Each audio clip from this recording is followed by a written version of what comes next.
morning, everyone.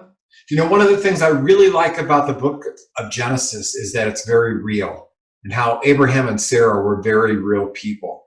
Sometimes in the New Testament, Abraham is held up as this pinnacle of faith, and yet we find out in Genesis that he struggled with his faith, and I can relate to that. How about you? In fact, sometimes we find out that he even tries to help God. God's not working quickly enough, and so he takes things into his own hands. And sometimes I do that too. Remember how Abraham and Sarah were promised by God to be the father and mother of a great nation, but they're 90 and 100 years old, and God has not given them any children yet, and so they decide, well, let's help God. And so Sarah gives her servant Hagar to Abraham, and Hagar has a son named Ishmael, but God tells them, you know what? Ishmael's not the one.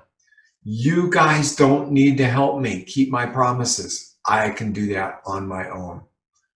And so in today's passage, in Genesis chapter 21, we are reintroduced to King Abimelech. Abraham is living in King Abimelech's territory.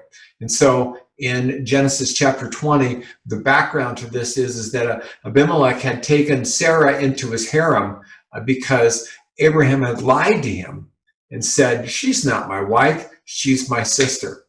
And Abraham thought this lie was necessary in order to give sort of a peace offering to Abimelech, to reward him, to pay off for living in his territory.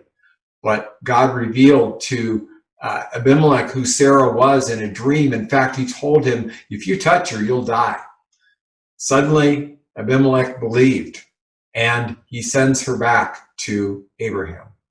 Now it's later, and because King Abimelech has suddenly respected God very much, is respecting God, we read in verse 22, it says, about this time Abimelech came with Phicol, his army commander, to visit Abraham.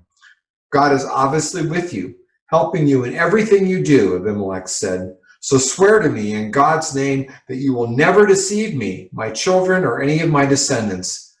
I have been loyal to you. Now swear to me that you will be loyal to me and to this country where you are living as a foreigner. You see, Abimelech comes to make a peace treaty with Abraham. Now he's suddenly very respectful of Abraham.